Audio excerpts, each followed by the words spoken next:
Whatever. You rarely hear it on the radio because it's 6 minutes and 20 seconds.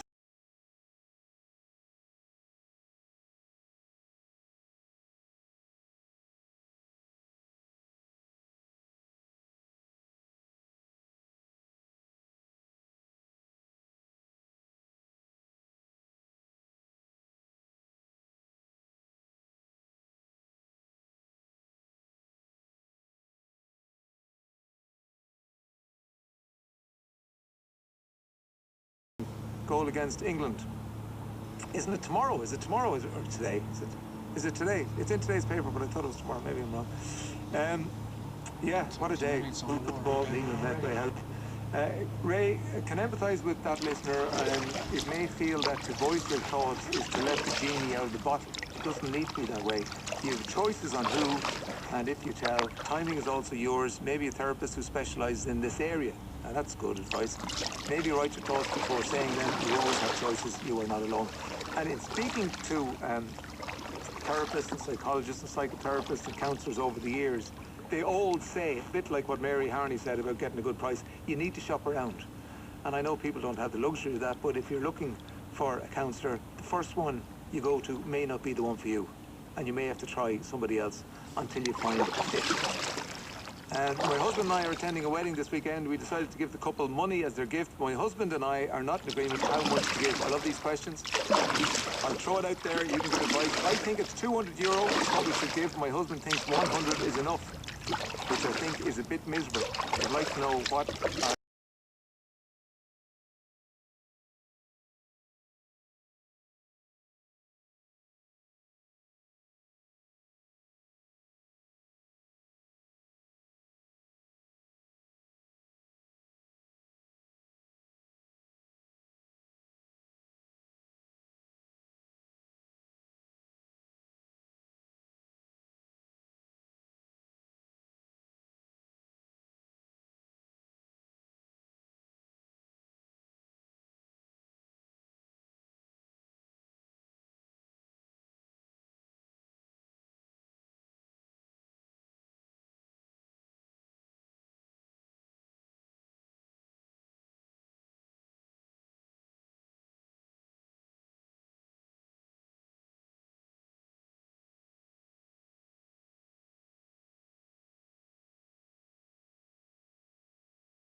conscious. Nearly you meet them, don't you? It just becomes, you know, why are we so obsessed with nudity?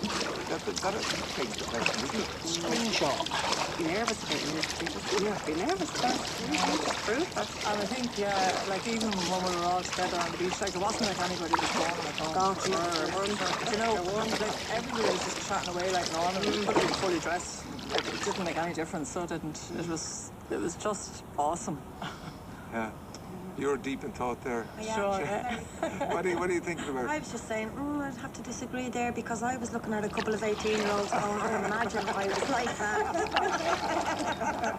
I must have missed that. Yeah, I want to be 18. Right, you want to be 18 again?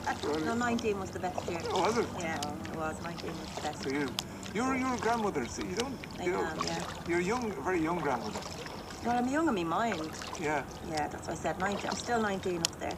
And what age are your children? My own children? Yeah.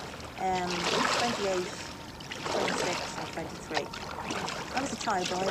Yes, you're in. I think I was married about 11. Yeah.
and the reason given was significant. So is it a surprise that he's already running behind?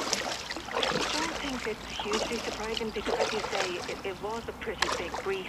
You know, he was asked to look at the issue of non-disclosure to patients.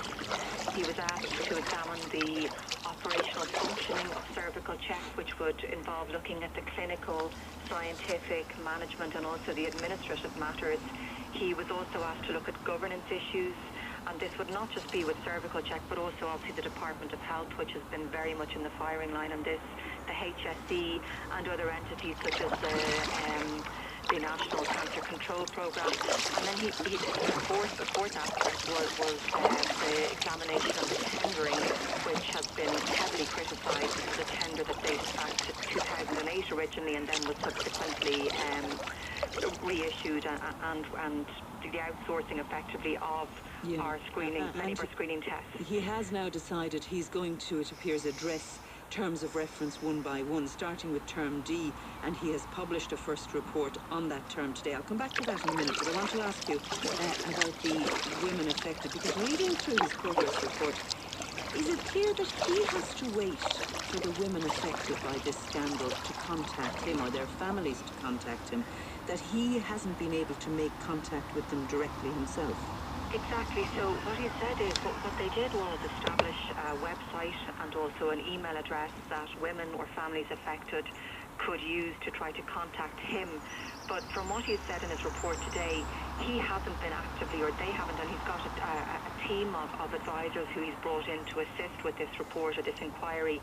He hasn't been able to go out as readily as he might otherwise like. And so one of the suggestions that he made is, he said he'd read the report of the inquiry by Mr. Justice Quirk into the Magdalen laundries. And he said he feels it's very, very important that the distress and suffering that women and indeed their families have experienced as a result of this is captured, and he wants to be able to hear and record their views. So he's saying that he wants to maybe use the process, and I'm not sure exactly what process Justice Quirk did use, but to use that process to be able to access more of the women and families involved. Because right as of now, he said that he had spoken to, I think it was about 20 or 30 women to date. It's also important, speed in this inquiry is probably more important than it might be in other inquiries, because many of these women may not have time on their side. And yet, you notice in his progress report, he only received a number of documents, medical documents and material that he needed between the 6th and the 8th of June. Now, that's a number of weeks after the inquiry got up and running. So I suppose therein may lie the reasons for the slow progress.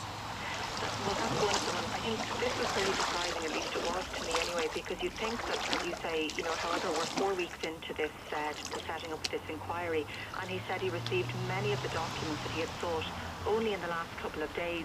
But not alone that, many of those documents, even though they were originally in electronic format, they were provided to him in hard copy format. Searching and analysing and comparing a lot more difficult. So he's now having to go back to whether it's the HSE or cervical check or the Department of Health to ask them to provide him with the original or electronic copies.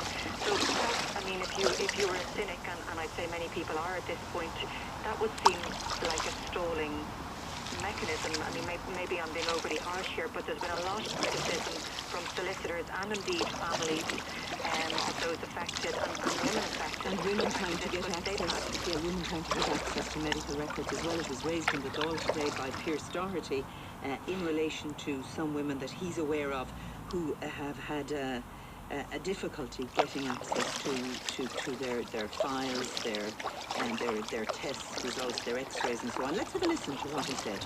Even more troubling, Taoiseach, is the failure on your government to make good on its promises that the women affected at the heart of this scandal would have access to their own medical records.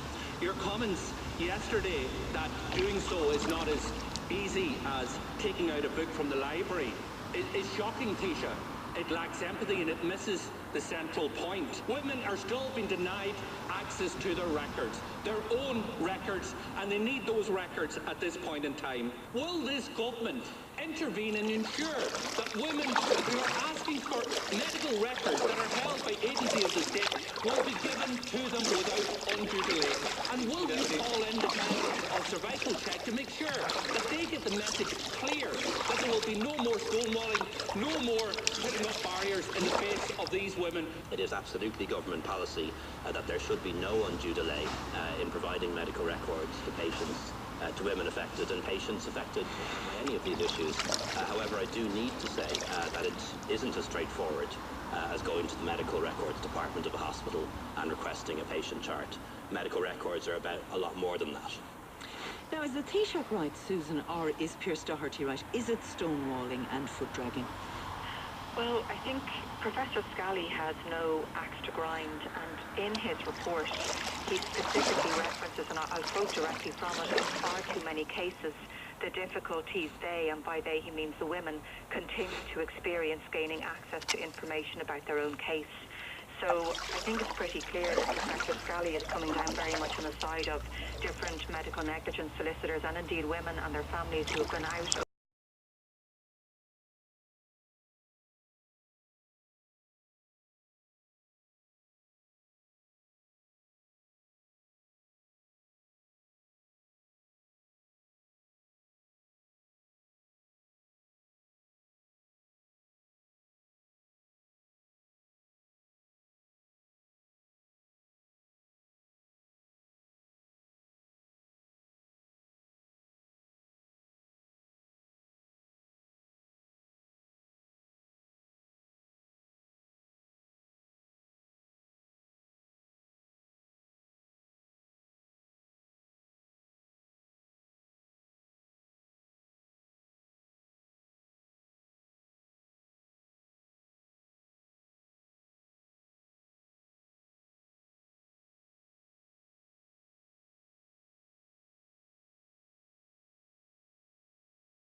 unions from the HSE. Vicky Phelan joins us now. Vicky Phelan, good evening, and thank you for joining us indeed. Hi, Mary, and thanks for having me on. Now, you are, through unfortunate circumstances, you are best placed in many ways to analyse how the government and how Dr. Gabriel Scally and all of the other relevant authorities are dealing with the fallout from the cervical check scandal. What is your view now on all that you've read and all that you've heard today since the publication of these two reports, the interim and the progress report from Gabriel Scally? Well, I'm not surprised about the delays, to be honest. That bit of it didn't surprise me. I'm happy with the positive the positive elements that have come out of the report, I have to say.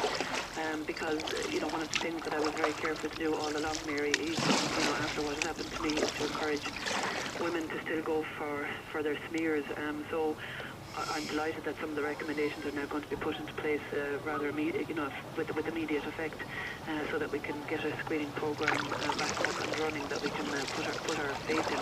So, I have to say I'm very glad, and I think that's a positive move.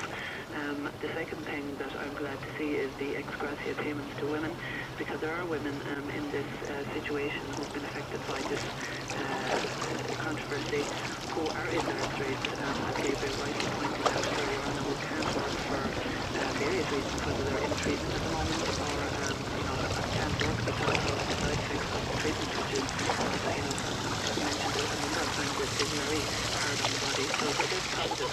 The negatives I'm not really surprised at. As I said, I'm not surprised that there's a delay in getting paperwork. Now, I suppose I shouldn't be totally cynical and assume that it's, delay, deny and defend kind of I presume you had extensive delays in accessing your own paper. Yeah, I did, yeah, absolutely. I mean, some of the very revealing paperwork that came out in my case, the correspondence that we got came 2 days before the court case, so, all of these things come eventually, but you would think, wouldn't you, with a government inquiry, with all that had emerged arising from your case and all that followed in the Oireachtas, that they would give up this material?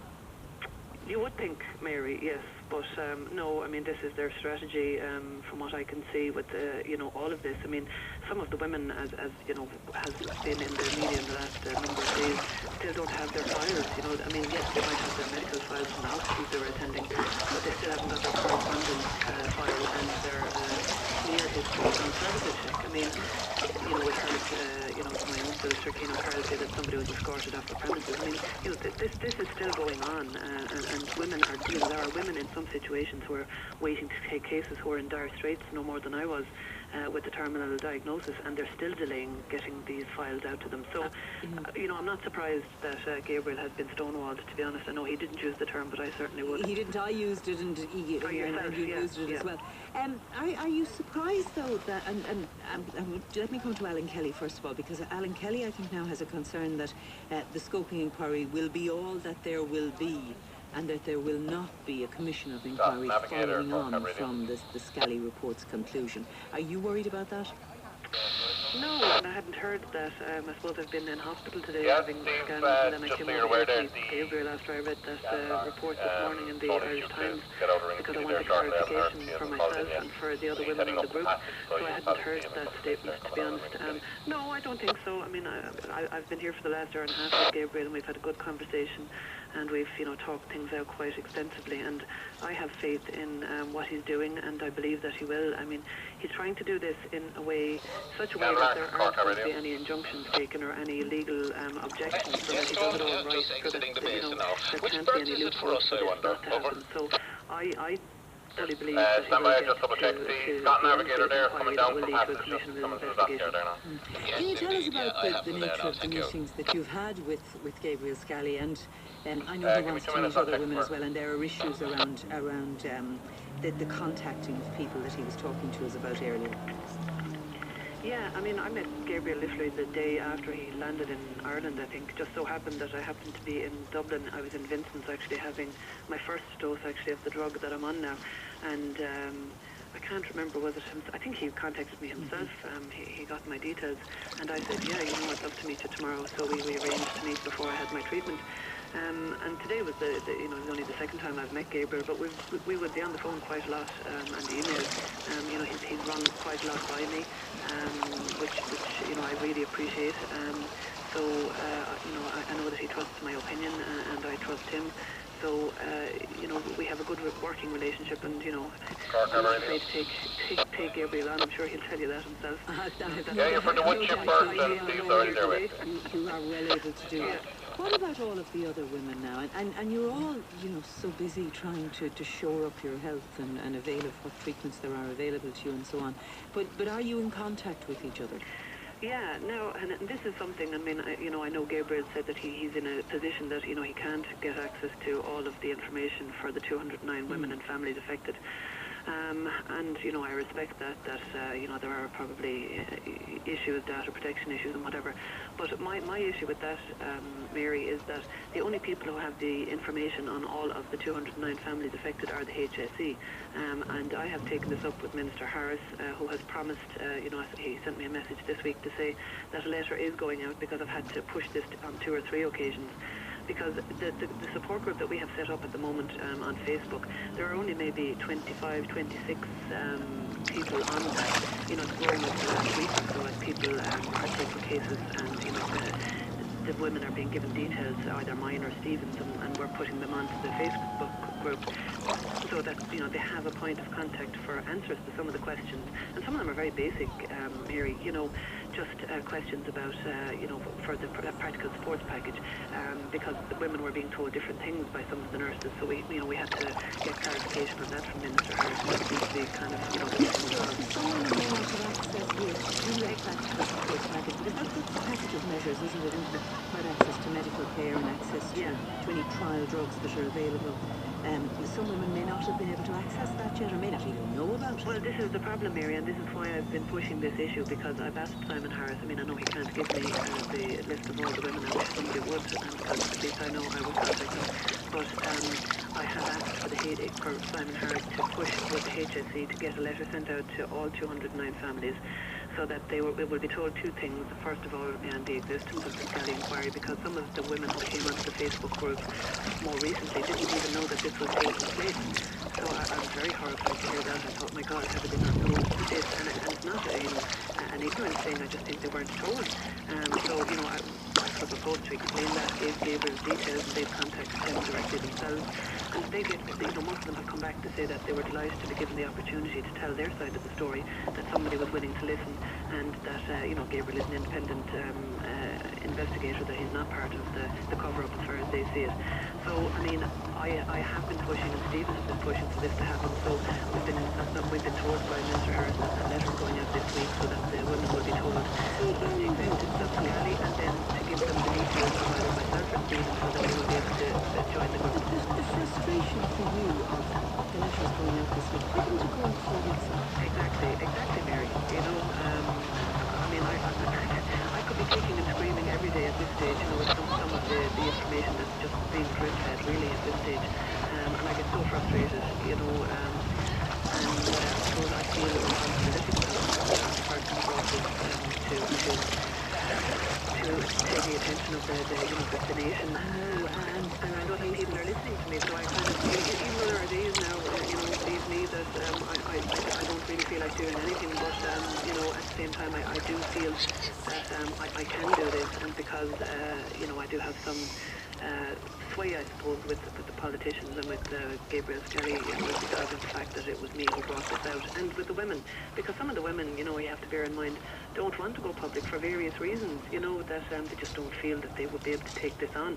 And, you know, in my case, I've known about this since January, so I've had 3 or 4 months out of the public eye to kind of get my head around what is happening. Had you any idea when you went public that day outside the courts with your solicitor, that what was going to happen, and you know how big it would become, and the drain on you as well when you are in the middle of treatment? No, I have no idea. I mean, all I knew at that stage, Mary, was that there were 14 other women, and that was enough for me. I mean, that was 14 women too many, and I mean, I was trying to get a clause. You know, it's still, you know, as everybody knows, they were trying to get me to sign a non-disclosure agreement, which I refused at every opportunity. But, you know, I was nearly kind of caving in the end, but only if they could ensure and confirm to me that the other women would be told.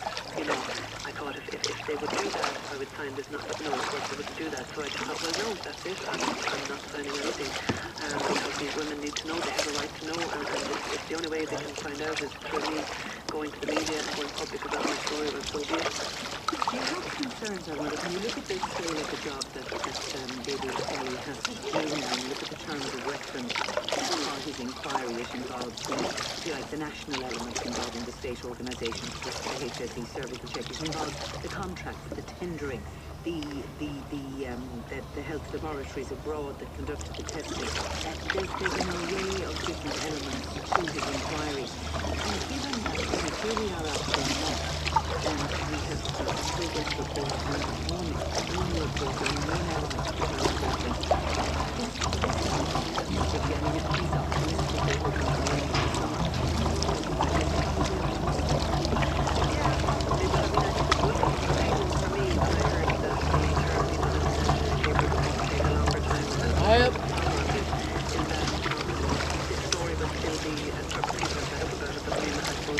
People like me and the other 208 women and families involved, we want answers to this, so it's important for me that this story is kept alive, so that he's going to be working on it over the summer, and he's going to produce reports as they come, so they'll be like small modules.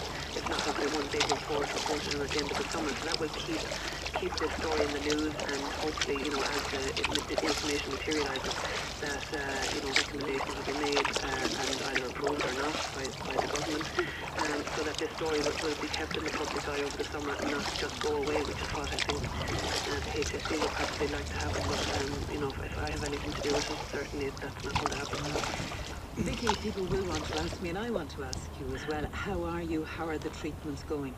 I'm great, Mary. I mean, I'm actually really tired at the moment because the last couple of weeks have been very busy. I've had a lot on between media commitments and treatment, and my family, to be honest, would probably like if I just quietened down, but they know what I'm like. I mean, I'm like a dog with a bone, and, the positive side of this for me, Mary, is that it gives me energy, and I suppose I am so driven by this to get to the bottom of it, and by getting to get answers, that I will keep going for as long as I can.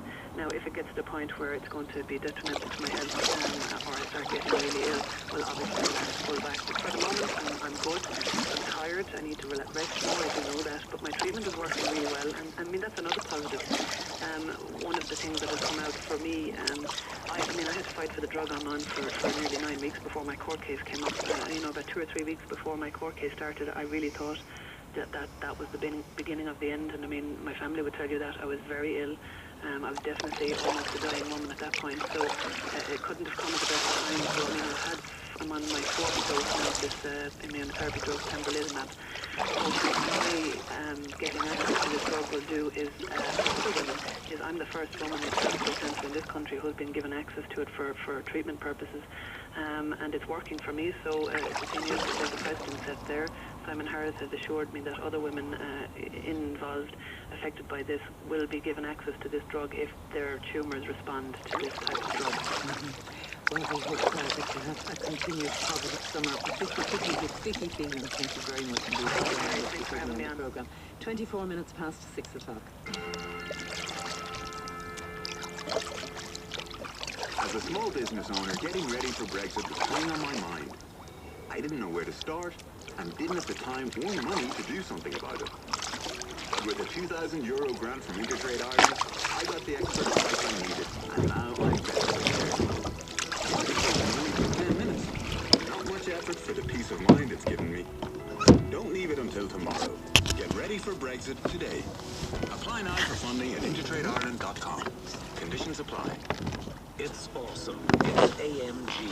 It's the 2018 Mercedes-Benz E-Class. It's awesome specification at an amazing price. It's the AMG E-Class from just €49,832.